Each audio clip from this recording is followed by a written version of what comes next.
third quarter proved another challenging environment within fixed income markets, with central bankers continuing to emphasize their commitment to bringing inflation back down under control and back to their target level over the medium term.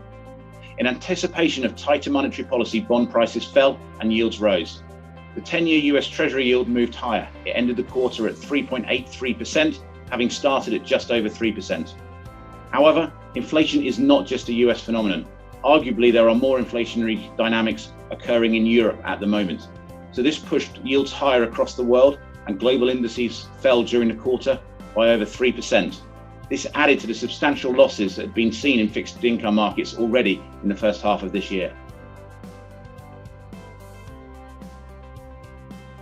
The MBI Unconstrained Fixed Income ETF continues to run an overall duration of around 3 years, which is significantly lower than you would get on a typical global bond index.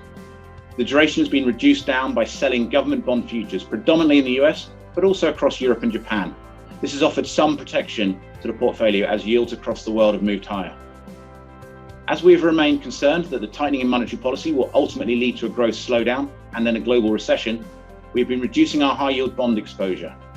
It is now down to around 25% from being close to 40% at the start of the year.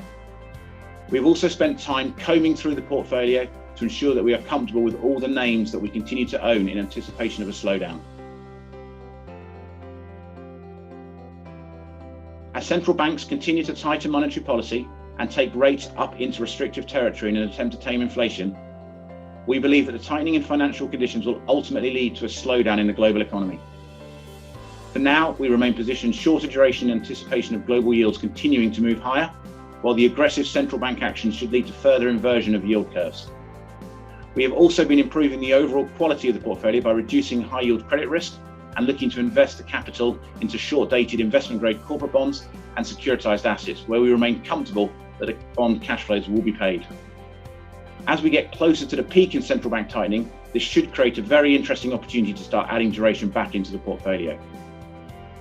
Thank you for taking the time.